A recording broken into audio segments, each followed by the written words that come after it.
그러면 쳐다봐요. 이름이 없는 사람이 있을까 생각해 보세요. 세상에는 모든 사람은 다 이름이 있습니다. 그리고 그 이름을 연상할 때마다 우리는 친숙함을 느끼죠. 물론 사이가 안 좋은 사람 하면 그 이름만 해도 치를 떠는 사람도 있겠지만은 그래도 이름 떠올리면 그 사람과의 그런 이야기들이 있고 또 사연이 있고 또 과거가 있습니다. 사람마다 다 자기에게는 특별한 이름들이 또 있을 것이에요. 여러분과 저에게도 하나님께서 이 세상에는 모든 피조를 만드시고 생물들 만드시고 이름이 필요했잖아요. 그래서 아담에게 이름을 정하라고 했습니다. 이름을 정해요. 코가 기니까는 코끼리라 불러야겠다. 코끼리.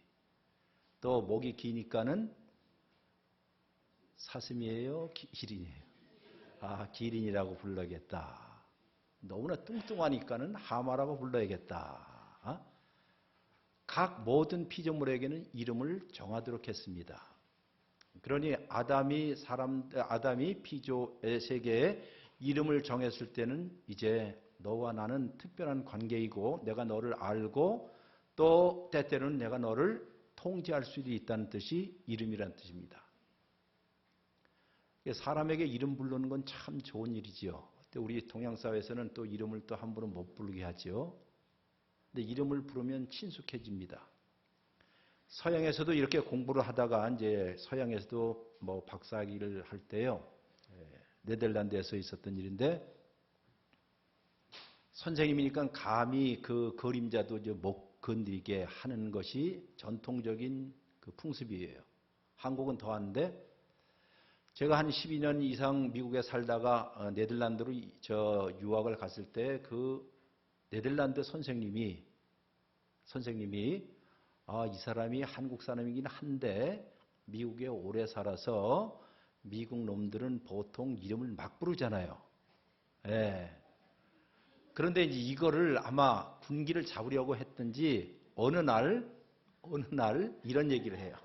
어느 날, 야 데니엘, 내가 저 영국에 갔는데 영국 옥스퍼드 대학 아시죠?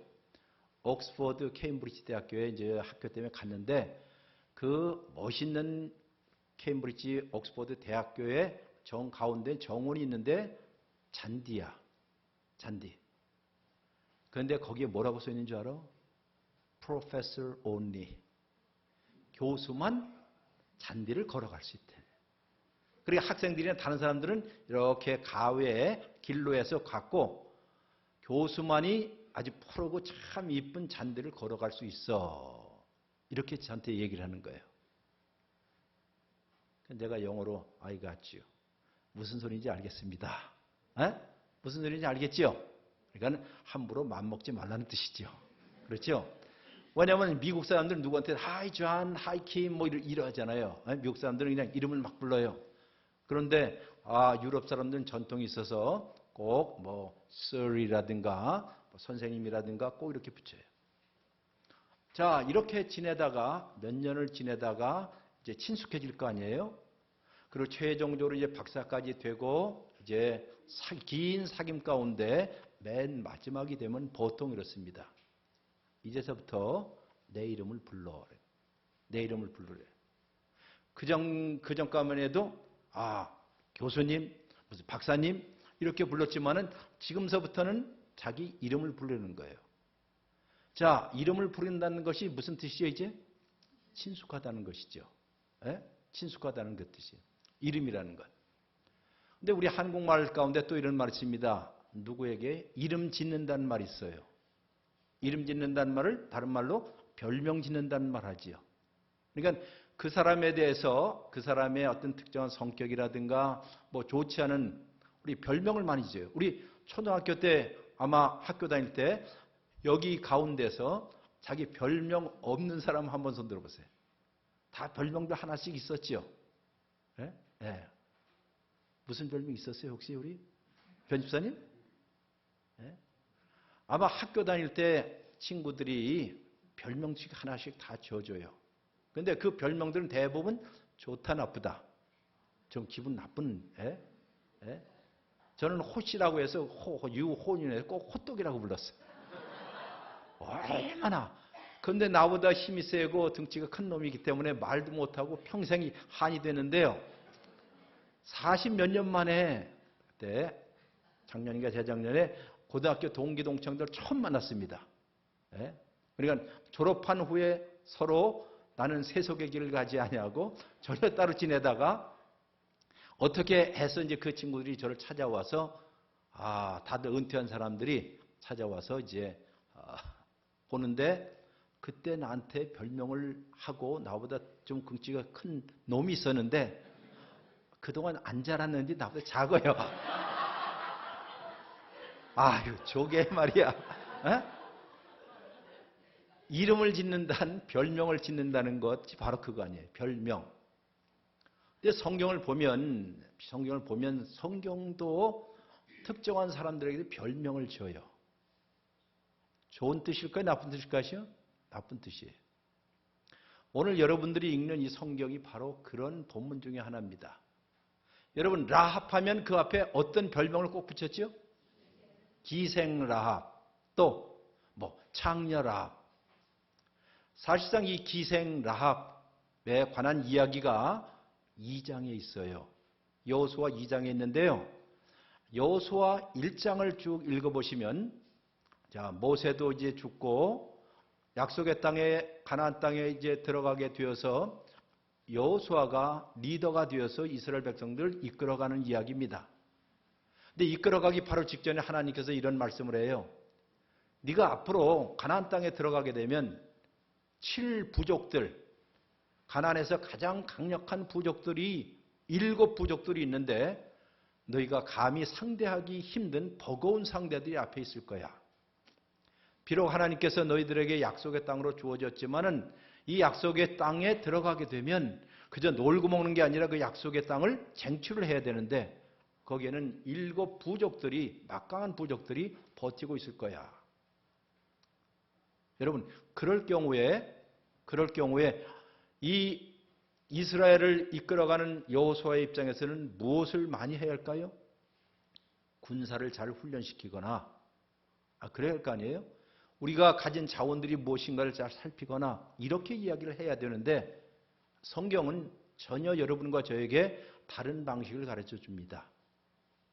직접적으로 신앙생활을 할 때 여러분과 제가 신앙생활을 하거나 이런 일을 저런 일을 하다가 어려운 일들이 앞에 있을 때 참 난공불락의 장벽들이 있거나 장애물들이 있을 때 우리는 무엇합니까? 우리가 가진 자원들이 무엇인가를 찾잖아요. 이런 친구들, 백들, 돈들 등등 이런 걸 많이 하는데 아주 충격적으로 하나님께서 여호수아에게 그런 거 찾지 마라 그래요. 얼마나 군사가 강하냐, 얼마나 재정 상태가 좋으냐, 얼마나 능력이 있느냐, 그거 중요한 게 아니야. 그리고 그들에게 알려주지요. 여러분과 제가 흔히 암송하는 말이에요. 전쟁은 누구에게 속해 있다? 하나님께 속해 있습니다. 이게 그냥 하는 말이 아니라 여러분과 제가 살면서 신앙생활하면서 전쟁은 하나님께 속해 있다 하는 이 신앙 고백, 그 참 힘든 일이에요. 그러면서 하나님께서 이런 말합니다. 야, 군대 정렬을 잘하고 또 싸움에 나갈 수 있는 사람들이 얼마나 많은가 숫자 세고 그런 거 하지 말고 내가 딱 먼저 하나 알려줄게. 그것은 다른 게 아니라 1장에서 이런 말합니다. 내 앞에 율법책을 내 앞에 두어 무엇을 두라고요? 율법책을. 다시 말해서 하나님의 말씀을 네 앞에다 두어 좌로나 우로나 치우치지 말아라 하는 이야기를 해요. 여러분이 그전에는 그냥 들으셨는지 몰라도 그 말을 가만히 들으면 매우 난센스와 같아요. 오늘 아침에도 여러분 설교의 핵심이 뭐였어요? 하나님의 시간에 우리의 시간을 맞추라고 그랬죠. 근데 기준이 어딘가 하는 것이에요. 기준이 무엇이냐? 지금 저 주위를 보면 가나안 7부족 때문에 너무너무 세여서 감당할 수 없을 때 그때 그거 따지지 말고 하나님께서 말씀하시를 내 앞에다가 하나님의 말씀을 두고 좌로나 우로나 갈짓자 걸지 말고 이렇게 해라 하는 말씀이 여호수아 몇 장에 있어요? 1장에 있어요. 1장에 있다고요. 그러면 1장 다음에 몇 장이죠? 그건 저도 알고 2장 다음에는 3장 1절 한번 읽어보겠습니다. 여러분이 성경을 왜 하나님께서 이런 말씀을 하시는가? 3장 1절입니다. 3장 1절 시작. 스탑. 또 여호수아가 아침에 일찍 일어나서 또란 말이 있죠. 그럼 이것은 여러분들이 어느 글을 쓸 때라든가 글을 읽을 때는 또라는 것은 앞에 이야기가 진행된다는 거 아니겠어요? 그 앞에 이야기는 어디에 있는 거니? 1장에 있어요. 1장, 2장이 아니라 1장에. 예? 1장에 여러분 1장 16절 보시면 16절 있습니다. 그들이 여호수아에게 이스라엘 백성들이 여호수아에게 대답하여 이르되 당신이 우리에게 명령하신 것을 우리가 다 이제 행하겠습니다. 당신이 우리를 보내시는 곳에 우리가 가겠습니다. 우리는 모든 일에 모세에게 순종하는 것 같이 당신에게도 순종하거니와 오직 당신의 하나님 여호와께서 모세와 함께 계시던 곳과 같이 당신과 함께 있기를 원합니다 하고 백성들이 전적으로 여호수아에게 이렇게 헌신하기를 합니다. 그러면 여호수아는 누구에게 헌신하죠? 하나님께 헌신하고 또 그를 따르는 이스라엘 백성들은 누구에게 헌신하죠? 여호수아에게 헌신하고 이런 이야기예요. 자, 하나님께서 여호수아에게 얘기하고 또 여호수아는 백성에게 얘기하고 백성은 또 여호수아에게 이야기하는 이야기 이 스토리가 어디서 다시 시작돼요? 3장에서 시작돼요. 또 여호수아가 일어나서 아침에 일찍 일어나 모든 이스라엘 자손과 더불어 시딤으로 떠나가 요단강에 이르게 되었더라 하는 말이에요. 지금 무슨 말씀을 드리는 거 아니? 그럼 1장에서 어디로 가죠? 3장으로 가요. 그러면 2장은 그 안에 싹 삽입되어 있다는 뜻이에요. 삽입된 이야기. 그게 그 유명한 라합의 이야기입니다. 훗날 이스라엘 백성들, 하나님의 백성들이 이 성경을 읽을 때, 자, 읽는 방식 외에 덮어놓고 읽지 않고 성경을 읽으면서 1장에서 이런 일이 있었어. 그리고 자연스럽게 3장이 넘어가는데 몇 장이 여기 껴 있다고요? 2장이 껴 있는 거예요. 그러니 이 라합에 관한 이야기는 우리 모든 사람들이 귀를 열고 귀담아 들어야 할 특별한 스토리가 여기 있다는 것이에요. 그럼 왜 이 라합의 이야기가 여기 와 있을까? 왜 오늘날도 우리가 이 말씀을 들을까 하는 궁금증을 갖고 이제 여러분께서 2장을 읽으시면 돼요. 근데 2장을 다 읽으면 3시가 되기 때문에 또 떠나간다고 하기 때문에 읽지는 않겠습니다. 여러분이 2장은 잘 아실 거예요. 라합의 이야기, 즉 이스라엘의 첩자들이 여리고성에 들어가서 거기에서 라합이 숨겨주는 이야기가 바로 2장의 핵심이에요. 그리고 이제 그때 약속을 하죠. 그 첩자들이 그래요. 당신이 라합에게 얘기하면 당신이 우리를 선대하였으므로 우리를 귀하게 여겼으므로 우리도 하나님께서 당신을 선대할 것을 믿습니다. 한번 14절을 읽겠습니다. 그 사람이 그에게 이르되, 그러니까 그 사람들은 첩자들이 라합에게 이르되 내가 우리의 이 일을 누설하지 아니하고 우리가 숨어서 들어왔다는 것을 숨기지 아니하고 우리의 목숨으로 너희를 대신할 것이요 여호와께서 우리에게 이 땅을 주실 때는 다 같이 어떻게 읽는다고요? 인자하고 진실하게 너를 누가 대우한다는 것이에요. 누가 누구를? 예? 아니죠. 성경을 잘 보면 누가 주어가 누구예요? 예? 예. 이 일이 있을 경우에 우리가 당신들을 어떻게 해요? 인자하고 진실하게 했죠. 여기에 인자하고 진실이라는 말, 이거는 구약 성경 가운데서도 신약성에서도 굉장히 중요한 단어인데요. 이 단어는 하나님께서 자기의 성품을 이야기할 때 이렇게 얘기한 적이 있어요. 달리 말해서 출애굽기 34장에 보면 모세가 이스라엘 백성들이 황금 송아지를 만들었을 때에 너무나 화가 나서 자기가 하나님 앞에 가지고 왔던 십계명을 던져서 완전히 깨부십니다. 이제 성질을 부린 거예요. 그랬더니 하나님께서 너 왜 이렇게 성질 부리냐? 모세에게 그러지요. 예? 그리고 그 다음날 하나님께서 모세에게 이런 말이에요. 너 성질 부려서 내가 기껏 아주 최고의 작품으로 만들었던 산 위에서 만들었던 돌을 네가 다 부셨으니까는 이번에는 네가 땅에서 직접 만들어서 갖고 올라오라 그래. 그래서 이 할배 대신 모세께서 땅에서 돌판을 만들어서 돌판을 들고 찡찡거리면서 시내산까지 올라갑니다. 이거 34장이에요. 그래서 올라가자마자 하나님께서 나타나서 하시는 말이 여호와라다 여호와라다 나는 여호와야. 나는 자비롭고 은혜롭고 노하기를 더디하시고 인자와 진실이 풍성하신 하나님이야 하면서 하나님이 자기가 누구인지에 대해서 자기의 성품을 이야기를 해요. 자, 여기에 세트가 있어요. 나는 자비롭고 은혜롭고 그리고 가운데가 노하기를 더디하고 특별히 노하기를 더디하고 할 땐 누구 들으라는 소리인지 알지요? 어저께 성질 부리고 던졌던 누구요? 모세, 너 잘 들어. 나는 내 백성을 인도할 때 이런 하나님이야. 자비롭고 은혜롭고 노하기를 더디하고 인자와 진실. 바로 여기에 있는 말이에요. 여기에. 그러면 하나님께서 누구에게 대해서 이렇게 인자하고 진실하게 대한다? 여기는 누구예요? 라합에게도지요. 라합에게도. 그리고 이 성품을 알았던 이스라엘 첩자들 역시 이렇게 얘기합니다. 우리도 당신을 여기 신실하게 진실하게 대하겠습니다. 이런 말을 해요.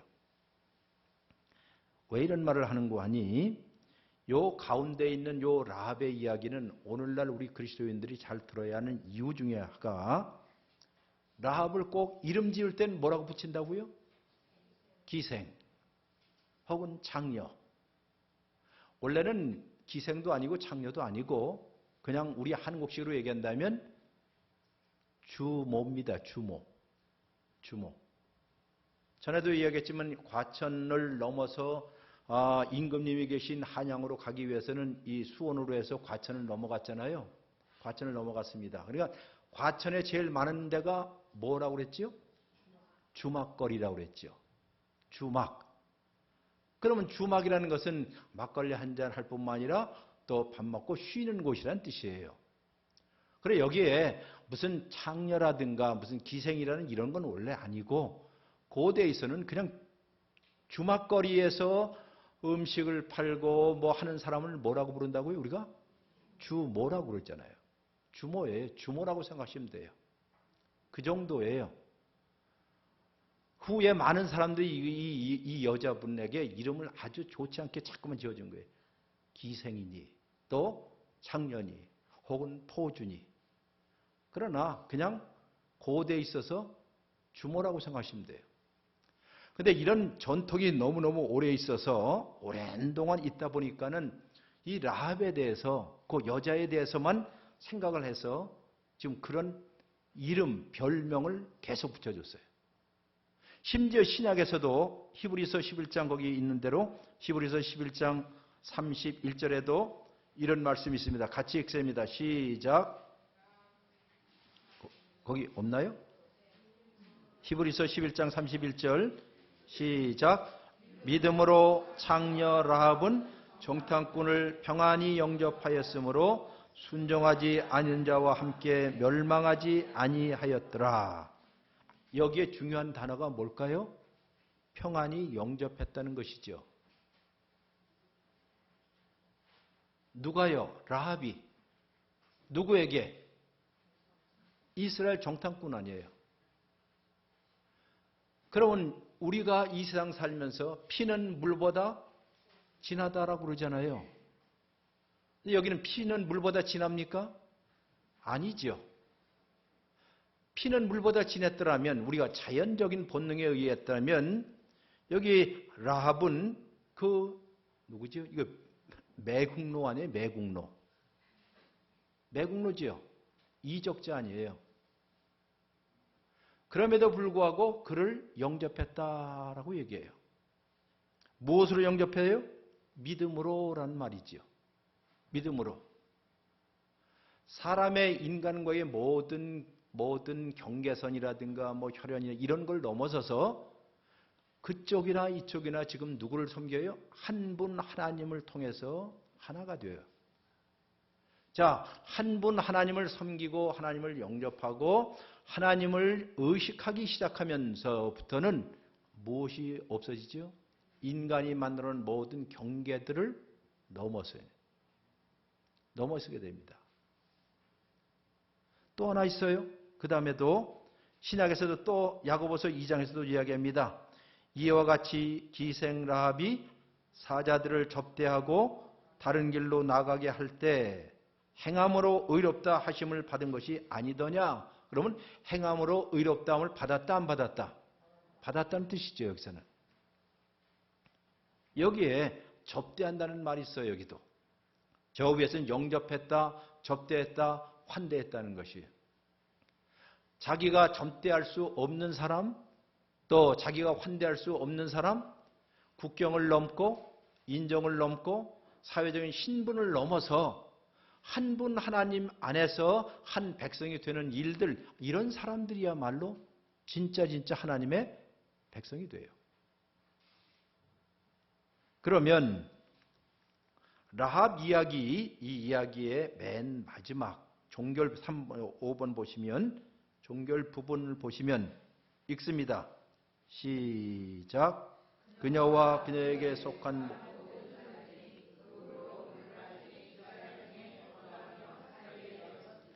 자, 이 글을 읽었던 사람들은 대부분 누구였을까요? 그 당시 유대인들이었죠. 이스라엘 사람들이었죠. 이스라엘 사람들이 이 라합의 이야기를 쭉 들면서 놀랍게도 6장 25절에 이런 말이 있어요. 그녀와, 즉 라합, 이방인 라합. 유대 사람들이 볼 때 어떻게 해요? 해시태그를 붙이고 별명을 붙이고 저는 저런 여자야 라고 했던 그 사람이, 그리고 그 여자에게 속해 있던 모든 사람들이 오늘까지 어디에 거주했더라?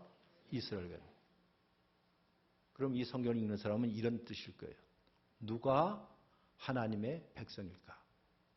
누가 하나님의 자녀일까 하는 것이.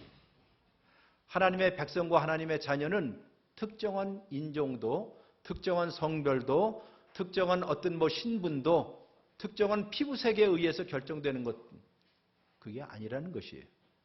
근데 우리의 자연적인 습관들은 끼리끼리 놀거나, 그렇죠? 우리가 남인가? 이렇게. 하나님은 이 모든 것들을 경계를 넘어서서 한 분 하나님이 행하신 일들을 신뢰하고 고백하는 사람을 하나님의 자녀로 삼습니다 하는 뜻이에요. 그러니 이 라합의 이야기에 수많은 메시지가 담겨 있지만 가장 큰 이야기는 바로 이 이야기를 6장에 가서 라합과 라합에 속해 있던 모든 사람들이 다 이스라엘과 함께 살게 되었더라 하는 것이에요. 어찌 보면 요즘 말로 해서 어떻게 해요? 다민족이죠. 그렇죠? 다민족. 우리 속에 들어있는 이런 좋지 못한 오래된 습관 중에 하나는 항상 어떤 바운다리를 쳐요. 경계를 쳐요. 요 안에 들어오려면 요래야 돼. 이 안에 들어오려면 정결법을 해야 돼. 이 안에 들어오려면 뭘 해야 돼? 이것 때문에 애를 쓰고 고생 정말 엄청나게 한 사람이 신약에서 누굴까요? 사도행전에? 사도 바울입니다. 사도 바울이 예루살렘을 떠나서 안디옥으로 가서 안디옥에서 복음을 전하기 시작했는데 그 당시 지중해 연안에 있는 모든 유대인들이 다 이방인들이에요. 이방인들에게 복음을 전하다 보니까는 저 본국에 있는 유대인 그리스도인들이 뭐라고 계속 압력을 넣습니까? 당신들 그 사람이 정말 예수 믿게끔 하려면 그냥 단순히 예수 복음만 믿어서는 안 돼. 복음만 믿어서는 안 돼. 무엇이 필요할까요?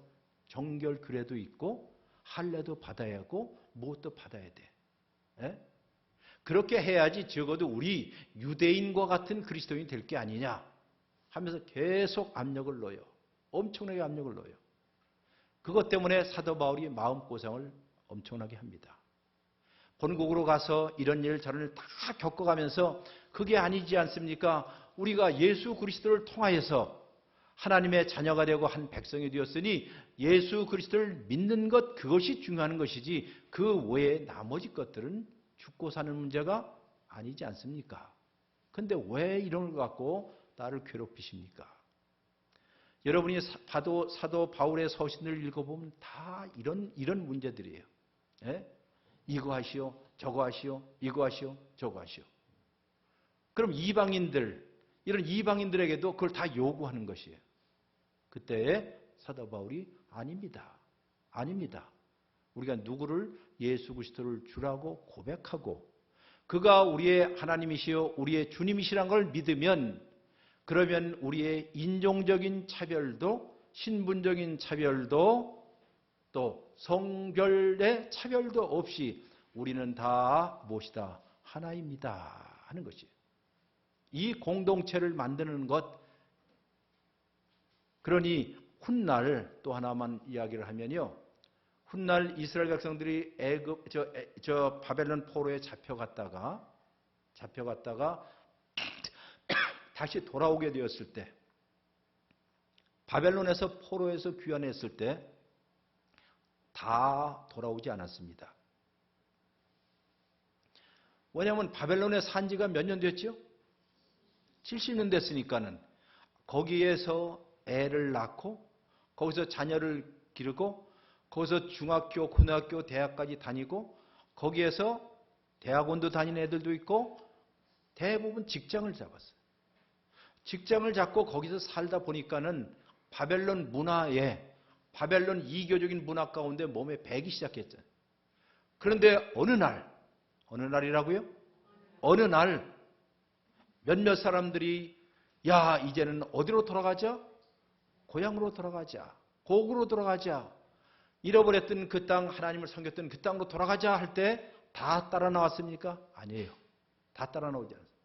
그럼 요즘 말로 해서 신앙이 정말 좋은 사람들만 나왔어요. 예? 그런 사람이 다 고향에 왔는데 이제 거기서부터 문제예요. 이게 신앙이 좋은 사람들만 모이다 보니까는 하나님을 낳는 신앙과 열정이 대단했습니다. 성전을 세웠습니다. 그리고 하나님의 말씀을 배우고 읽습니다. 그렇게 했는데 그 사이에 거기에 살던 사람들, 이 팔레스타인에 살고 있던 사람들 가운데 누가 있었는가 하니 고자가 있었습니다. 고자 아시죠? 고자. 네시안 고자도 있었고 또 이방인들이 있었습니다.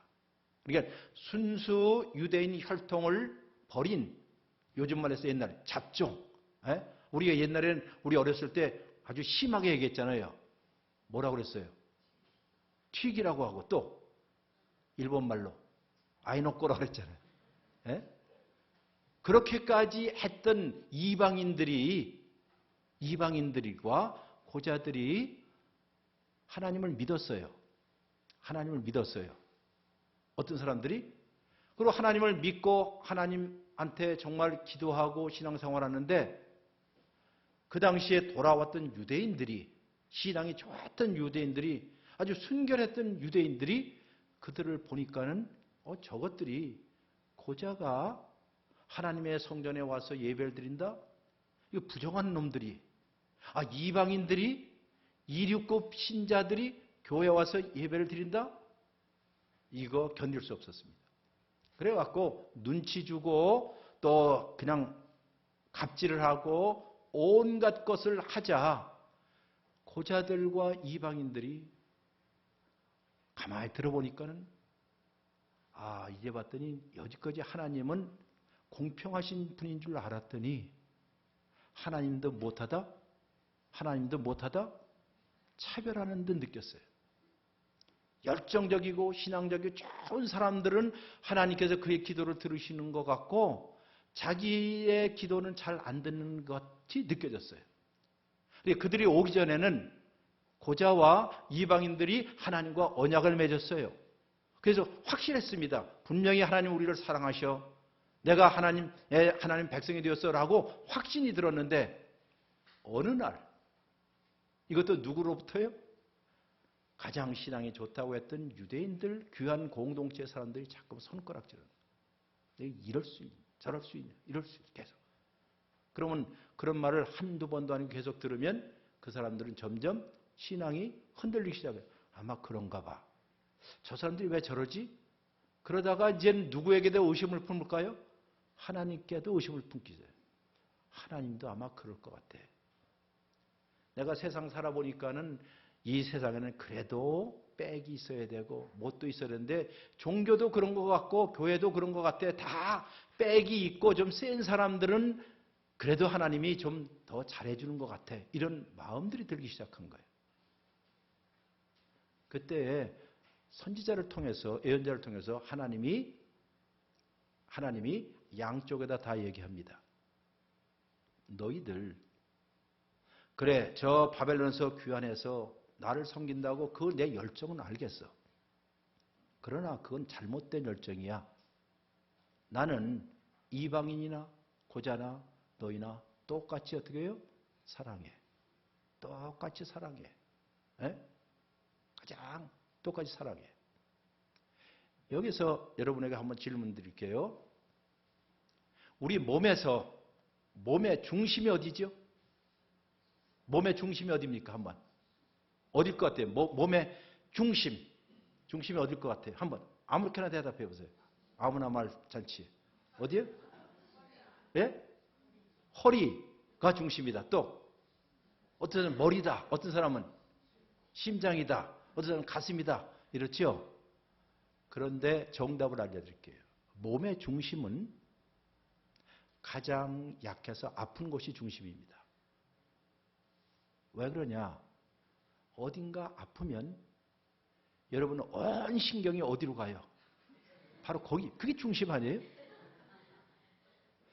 여러분 보통 있다가도 치통이 아프다 그러면 이 생각 저 생각 다 버리고 어디에다가 다? 치통이 중심이 돼요. 배가 아프다 그러면 어떻게? 배가 중심이에요. 아시겠죠? 자, 몸의 중심은 어디다? 가장 약하고 아픈 데가 중심이에요. 이제 이 정도 되면 여러분들이 교회 공동체라는 것의 중심이 어딘가를 알 수 있어요. 어디가 중심인가? 어디가 정가운데인가? 가장 어떻게 약한데, 가장 아픈 곳. 하나님의 교회도 이와 같아요. 그러니 하나님께서 특별히 그런 데 관심을 두는데 이 사람들은 그냥 산술적으로만 생각하는 거예요. 기계적으로만. 그냥 여러분들 몸의 중심? 허리야. 네? 영혼을 가출한 상태로 얘기하는 거예요. 이게. 허리야. 아니면 뭐 심장이야. 머리야. 근데 자기가 진짜 아파보면 여기에 조그만 상처 나면 어떻게 해요? 여기가 제일 우리 삶의 중심이 되잖아요. 모든 게.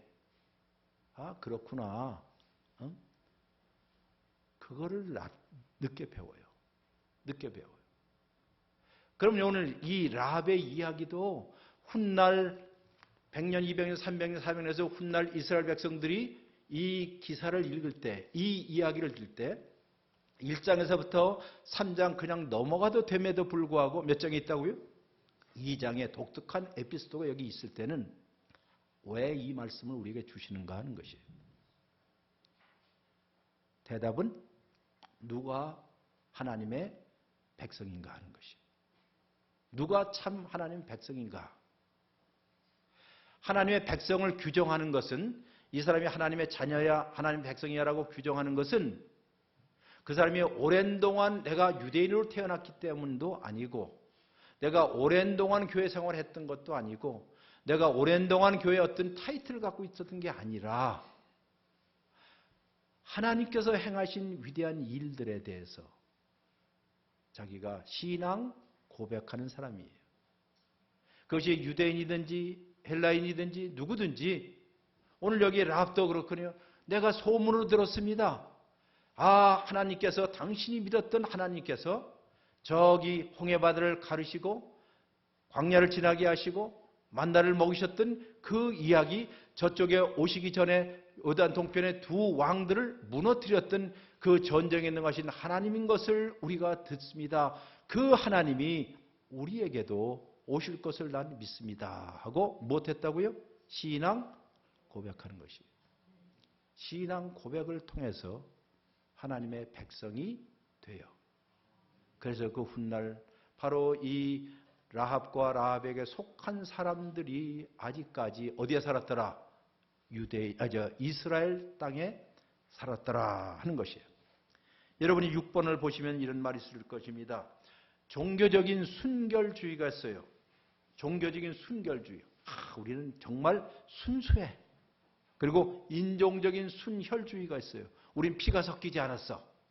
순수해. 우리는 배달민족이야. 이렇게. 그리고 도덕적인 순수함 때문에 하나님이 백성이 될 것이냐? 대답은 아니요. 라는 뜻이에요. 아니요.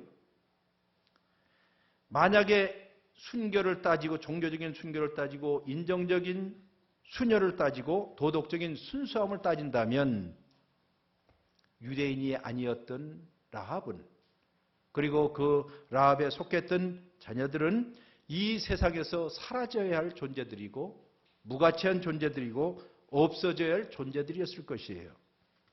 그러나 그 다음 2페이지를 보시면 이 라합 이야기가 여기에 딱 들어와 있고 우리가 반복해서 읽는 이유는 왜인가요? 왜? 즉 라합과 그의 가족들과 외부인들과 이방인들과 아웃사이더들인 대표인 라합과 그의 백성들이 그 후로 어떻게 이스라엘에 살게 되었는지를 설명해 주는 이야기입니다. 그렇게 함께 살게 된 정당한 이야기를 들려줍니다. 라합과 그의 백성들은 그 후로 오늘까지 이스라엘에 살고 있는 이방인 아웃사이더뿐만 아니라 우리의 구원의 족보 가운데 살고 있는 외국인들이에요. 왜냐하면 마태복음 1장에 보세요. 마태복음 1장에 예수님의 족보가 있죠. 그 족보에 라합에 대해서 이야기 나온지요. 마태복음 1장을 한번 봅니다. 마태복음 1장. 예수님의 족보. 예수님의 족보는 아브라함서부터 시작해서 예수님까지 내려와요. 그럼 우리가 흔히 생각하기를 100%다 누구일 것이다. 유대인일 것이다 생각하잖아요. 그런데 여기에 유대인이 아닌 대표적인 그것도 여자들만 또 등장합니다. 그 여자들 등장하는 것이 제일 먼저 누굴까요? 3절. 다말. 이상한 여자죠. 다말. 그리고 누구요? 라합. 그게 5절입니다. 근데 살몬은 라합에게서 했는데 다른 데는 기생 라합이니 장녀 라합이니 주모 라합이니 했는데 예수님의 족보에 들어왔을 때는 그거 있어요 없어요? 네, 없어요. 그러니까 예수님 안에 있으면 별명을 띄우라는 거예요. 어느 특정한 사람을 어떻게 이지매를 한다든가 어떤 특정한 사람에게 별명을 주거나 이름 짓지 말라 이거예요. 쟤는 이방인이야. 저거는 아직도 신앙생활 한 지 얼마 초보자야. 무엇이야 하라 말라 하지 말라는 것이에요. 이렇게 해서 구원의 족보 가운데 들어오게 됩니다. 슬프게도 마태복음 여기 1장이 있고 이 족보가 있음에도 불구하고 여러분들이 마태복음, 마가복음, 누가복음, 요한복음, 사도행전, 갈라디아서, 고린도서 쭉 읽어보면 무엇이 가장 큰 문제였습니까? 8번. 슬프게도 마태복음 1장 시대 이후에 누구는 바깥에 있어요. 저 바깥의 사람이 아웃사이더이고 누가 안에 있어야 하는지를 항상 결정하려고 했어요. 이게 항상 결정하려고 들었습니다. 심지어 교회에 많은 사람들이 이런 일들을 했습니다. 당신은 이거 지키지 않았으니까는 너는 아웃, 인 이런 일들에 엄청난 노력을 쏟아 부은 것이 슬픈 역사예요. 흑역사입니다. 성경을 보면 흑역사예요. 그런데 바로 여기에 복음이 나타납니다. 참된 복음이 무엇일까요? 9번. 특별히 사도 바울이 로마서에서 강력하게 우리에게 가르쳐주는 메시지가 있습니다. 구원의 역사에 있어서 누가 구원의 역사의 자녀인가 아닌가 하는 문제에 있어서 여러분과 저는 모두가 다 어디에 있었다? 바깥에 있었다 이거예요. 한 사람도 빼놓지 않고 다 바깥에 있었던 아웃사이더를 했다는 거예요. 심지어 유대인들도 어떻게 해요? 아웃사이더였어요. 전에 우리가 로마서를 공부할 때 아마 기억하시는 분이 있을 거예요. 유대인들이 뭐라고 했는 거예요? 유대인들이 우리는 아브라함의 자손이요라고 자랑스럽게 해서 아브라함의 자손이요. 그 이야기는 유대인들이 볼 때 이방인들은 아브라함의 자손이 아니다는 뜻이었죠. 그렇잖아요. 논리적으로. 유대인이 나는 아브라함의 자손이요라고 얘기했다는 것은 이방인은 아브라함의 자손이 아니라는 뜻이었어요. 그때의 사도 바울이 뭐라고 했습니까? 아이고 잘못 생각했네. 아브라함은 할례를 받아서 하나님 백성이 되기 이전에 무엇이었어요? 이방인이었어. 아브라함도 이방인이었어. 이 세상에 그 누구도 아웃사이더가 아닌 사람은 한 사람도 없어. 그러니 피장, 파장, 도낀, 객낀이야. 고놈이 고놈이죠. 그렇죠. 이방인이나 유대인이나 다 똑같다는 거예요. 다. 그것이 복음이 우리가 안에 있기 전에 예수 그리스도 안에서 하나님의 구원의 역사 안에 있기 전에 우리는 다 잃어버린 바 되었고 이방인이었고 하나님을 알지 못했던 사람이었고 우리는 약한 사람이었고 우리는 하나님과 원수되었던 사람들이었고 우리는 아직도 죄인되었습니다. 제가 그 로마서 5장을 읽을 때마다 마음속에 큰 울림이 있어요. 이런 말이에요.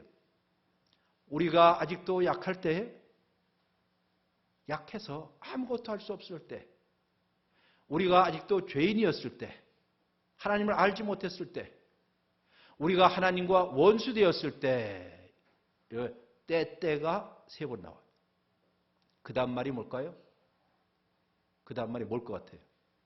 여러분, 국어에 이 상황절이라는 게 뭐 할 때, 뭐 할 때, 뭐 할 때, 그 다음에 이제 주 문장이 나오잖아요. 우리가 아직도 연약할 때, 우리가 아직도 죄인 되었을 때, 우리가 아직도 하나님과 원수 되었을 때, 그 다음 주문장의 주어는 하나님이십니다. 하나님이 예수님을 통하여서 여러분을 잡으시고, 붙잡으시고, 여러분을 찾으시고, 우리를 자기의 안으로 이끌어 들으셨습니다. 이것이 순수 복음이라고 하는 거예요.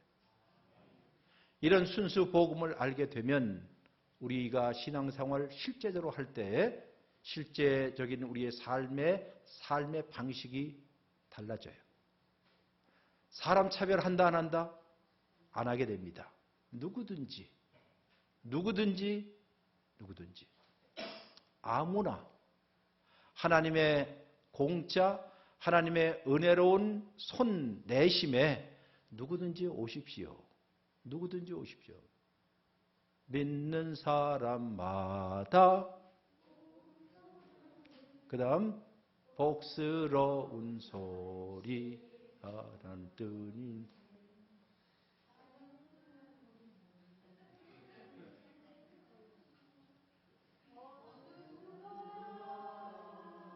그렇지요. 모두 누구나 다 같이 시작. 모두 누구나 오라.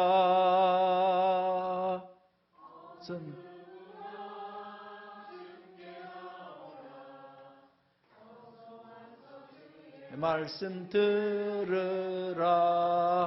하늘아버지의 노라 하시니 어느 누구나 오라. 이게 위대한 초청입니다. 이 복음의 초청에 대해서 오늘 라합의 이야기는 옛날 사람에게나 지금 우리에게나 동일하게 들려줘요. 하나님이 우리를 이렇게 부르신 것처럼 우리도 누군가를 환대하고 또 영접할 수 있는 영적인 능력들이 있기를 주의 이름으로 축원합니다. 예, 이제